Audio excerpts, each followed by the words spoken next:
perang. Dan aku akan sabar menunggu hari di mana aku bisa memelukmu lagi. Juga dalam kondisi yang kritis, sedih.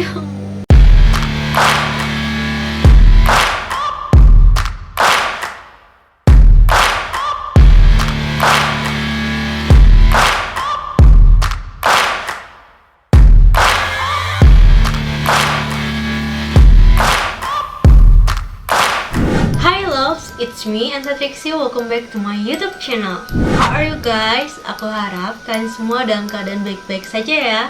Gimana nih? Apa kalian sudah siap untuk melanjutkan petualangan ensiklopedia kali ini? Kita yang bisa hidup jauh dari perang harus banyak-banyak bersyukur, Deathloves. Kalau kita ingat bagaimana perang di Ukraine atau Gaza 2024, tapi masih ada perang. Mau heran, tapi ini nyata adanya.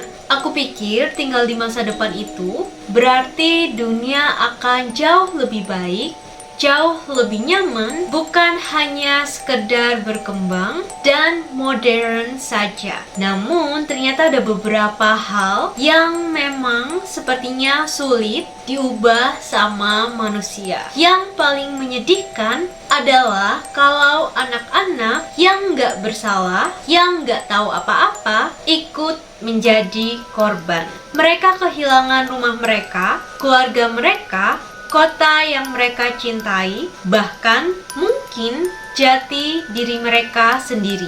Nah, ngomong-ngomong soal anak korban perang, di episode kali ini aku mau ngajak kalian untuk balik mundur ke tahun 1950, di mana ada sebuah kisah nyata kepahlawanan dari seorang tentara Turki yang berhasil menyelamatkan nyawa dan merawat seorang gadis kecil yang menjadi korban perang antara Korea Selatan dan Korea Utara. Dari bagian sini aja udah kedengeran menarik banget kan? So ya, tanpa berlama-lama lagi, mari kita mulai petualangan ensiklopedia episode yang ke-10. Let's get started.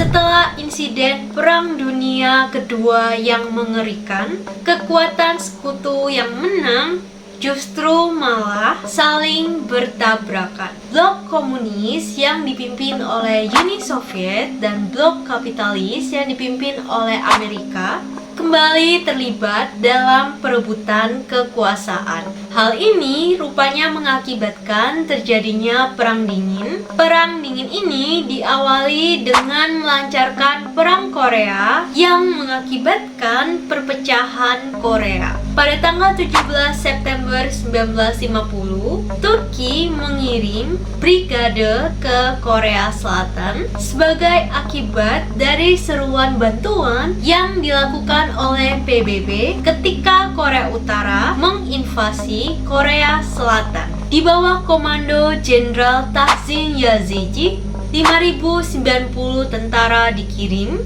Di antaranya ada Sersan Süleyman Derbili yang pada saat itu baru berusia 25 tahun dan sahabatnya yang bernama Ali yang pergi secara sukarela. Suatu malam ketika sudah sampai di Korea Selatan, setelah pertempuran berdarah, Süleyman dan pasukan unit Turki dalam perjalanan kembali ke pangkalan. Tiba-tiba Süleyman melihat pergerakan di balik semak-semak.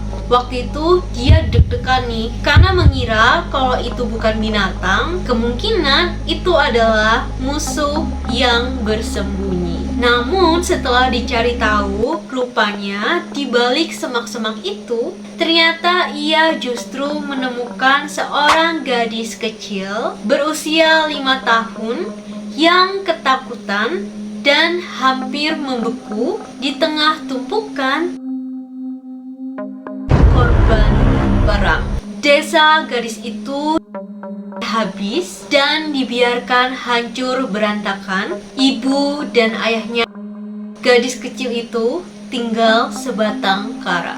Cepat-cepatlah si Sulaiman ini membawa gadis kecil ini pergi ke markas. Mungkin karena ketakutan dan juga syok, gadis kecil itu sama sekali tidak mau mengeluarkan suara sedikit pun karena keterbatasan bahasa dan tidak tahu harus memanggil apa. Akhirnya Sulaiman memberi dia nama Ayla. Nama tersebut diberikan karena bentuk wajah gadis kecil itu seperti bulan dan karena ia juga ditemukan di bawah sinar bulan. Dalam bahasa Turki, Ayla memiliki arti cahaya yang berpendar di sekeliling bulan.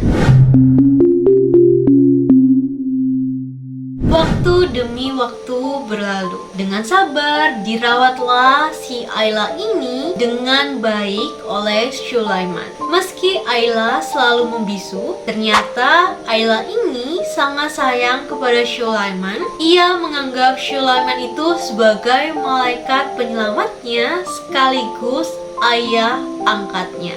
Kok bisa tahu sih?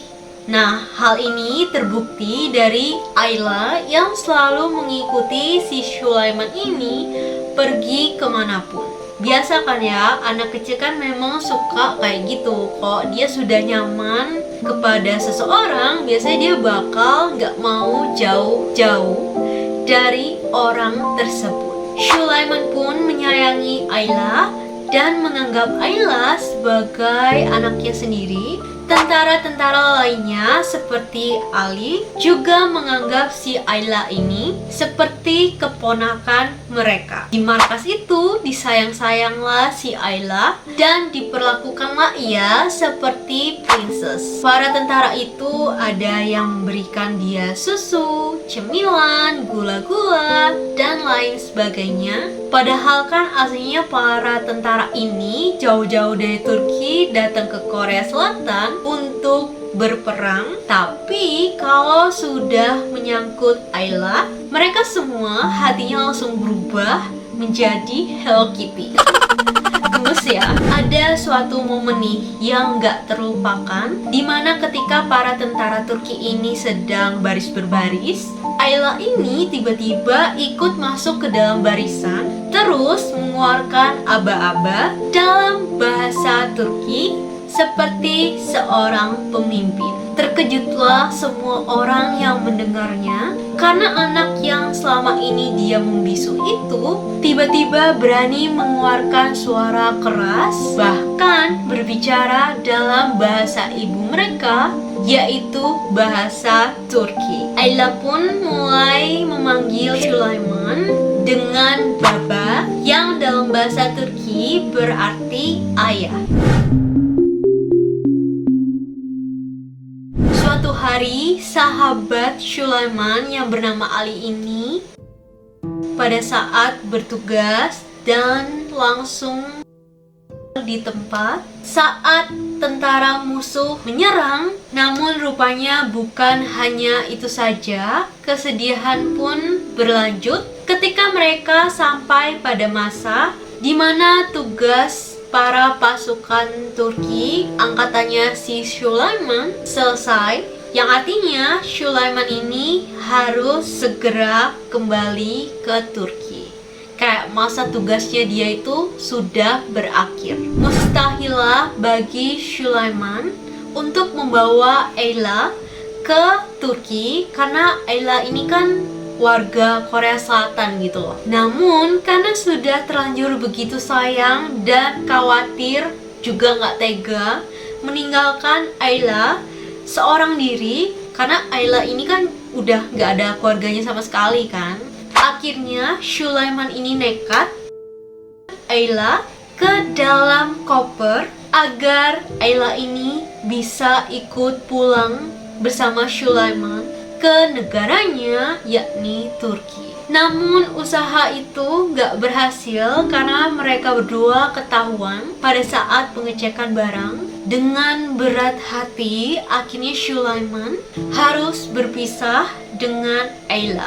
Tidak hanya berperan sebagai militer dalam perang Korea, Ternyata tentara Turki juga memberikan bantuan kemanusiaan pada warga sipil, terutama anak-anak korban perang, dengan mendirikan sebuah panti asuhan khusus bernama Ankara School. Di sana anak-anak itu mendapatkan pelajaran musik, bahasa Turki, dan bahasa Inggris. Singkat cerita, dititipkanlah Ayla ke sekolah tersebut. Namun, rupanya sekolah itu tidak bertahan lama karena ditutup seiring dengan kepulangan semua tentara Turki setelah Perang Korea usai. Meski begitu, Ankara School tercatat telah memberikan naungan kepada 800 anak termasuk Ayla.